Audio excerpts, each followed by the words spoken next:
Halo semuanya, di video ini kita akan membahas mengenai interaksi makhluk hidup dengan lingkungannya.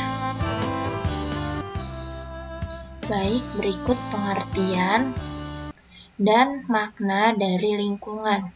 Lingkungan sendiri memiliki makna di mana kondisi fisik, kimia, dan biotik yang ada di keliling suatu organisme, atau secara umumnya dapat diartikan sebagai segala sesuatu di luar individu yang bersifat kompleks dan dapat mempengaruhi satu sama lain.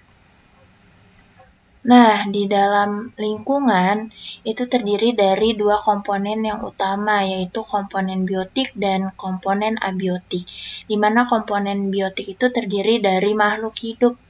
Contohnya seperti manusia, hewan, tumbuhan, dan jasad renik atau pengurai. Nah, sedangkan yang kedua, komponen abiotik. Komponen abiotik itu terdiri dari benda-benda yang tak hidup. Contohnya air, tanah, udara, dan cahaya.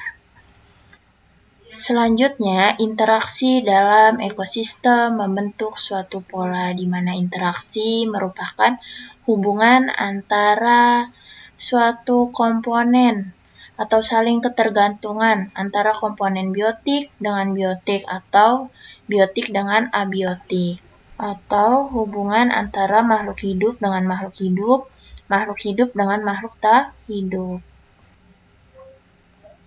Selanjutnya, interaksi antara makhluk hidup dengan makhluk hidup yang lainnya. Nah, di sini contohnya ya. Jadi contoh dari interaksi makhluk hidup dengan makhluk hidup atau biotik dengan biotik.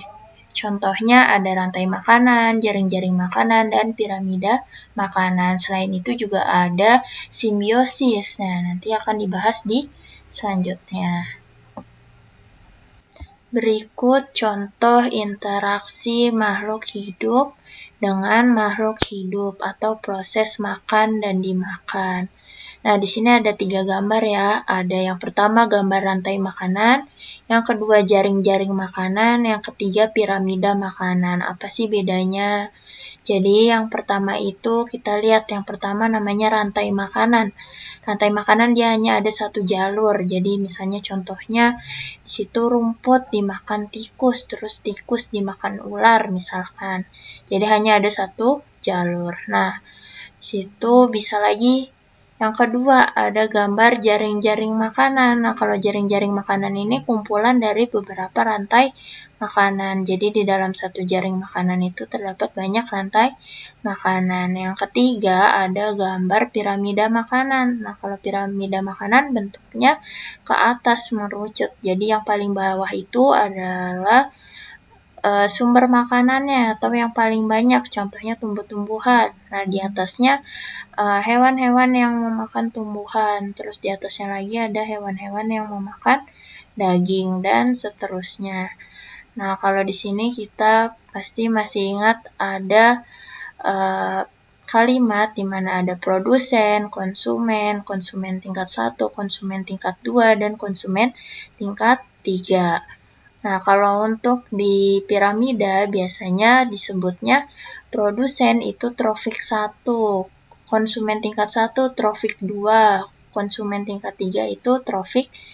Untuk mengingat kembali, pengertian dari produsen itu sesuatu yang bisa menghasilkan makanan. Nah, sedangkan kalau konsumen itu yang memakan atau menggunakan. Nah, contohnya kalau kita lihat dari yang pertama di sini, yang mana yang produsen? Produsen itu yang tumbuhan. Nah, sedangkan konsumen 1 berarti di sini ada tikus, belalang, sama ulat. Terus konsumen tingkat 2 yaitu ada ayam, katak, sama ular. Bentuk interaksi selain makan dan dimakan yaitu ada macam-macam simbiosis atau hubungan antara makhluk hidup. Ada 3 macam simbiosis, yaitu simbiosis mutualisme, simbiosis komensalisme, dan simbiosis parasitisme. Simbiosis mutualisme, simbiosis antara dua jenis individu yang saling memberikan keuntungan. Jadi saling menguntungkan satu sama lain. Contohnya ada bunga dan lebah.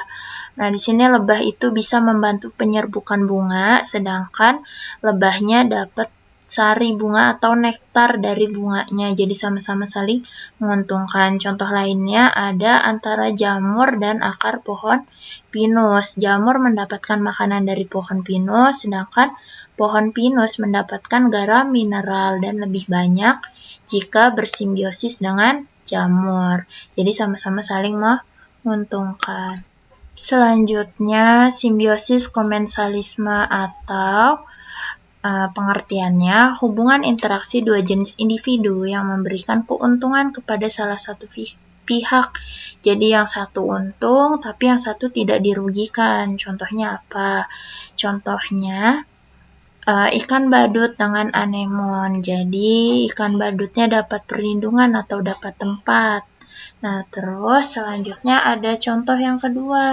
Contoh yang kedua, simbiosis komensalisme itu antara pohon anggrek dan pohon mangga. Jadi, pohon anggrek itu mendapat keuntungan berupa tempat hidup, sedangkan pohon mangga tidak dirugikan ataupun tidak diuntungkan dengan keberadaan tanaman anggrek.